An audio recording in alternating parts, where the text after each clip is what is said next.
তাহলে যে 18 বছর আগে বিয়ে করতে পারবেন না, ঠিক 18 বছর হলে বিয়ে করতে পারবেন। আমি জানি না, তাহলে 18 বছর ধরেন 10 দিন আগে আপনার বয়স 18 হয় নাই, 10 দিন পরে এমন কি ঘটনা ঘটে গেল যে আপনি এখন বিয়ের উপযুক্ত? কি করছে এরকম? তার মানে পুরা ফিলোসফিটা একটা ভুয়া ফিলোসফি। বিয়ে আমাদের দেশে, আমাদের এখানে ওয়েস্টার্ন আইডিয়া নিয়ে এখন লোকেরা চলতেছে, অথচ এটা কিন্তু ইসলামিক আইডিয়া। বিয়ের বয়স হলে বিয়ে দিয়ে দেবেন, বলেন এখনো প্রতিষ্ঠিত হয় না, বিয়ে দেবে কি? প্রতিষ্ঠিত মানে কি? প্রতিষ্ঠিত মানে কি? আল্লাহ তাআলা বলেছেন তোমার যদি টাকা পয়সা না থাকে তাহলে বিয়ে করো, তাহলে আমি তোমাকে ধনী বানিয়ে দেবো।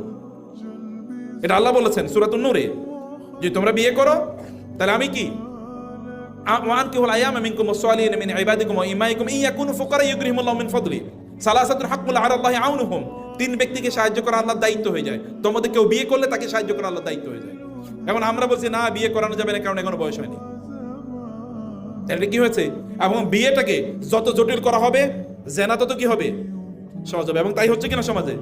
এবং খুবই আনফরচুনেটলি আমাদের এই সমাজে যারা এত বছর রাষ্ট্র চালাইছে, তারা দেখাইছে যে তুমি জেনা করো নো প্রবলেম, কিন্তু বিয়ে করলে তোমার ধরে নিয়ে যাবো।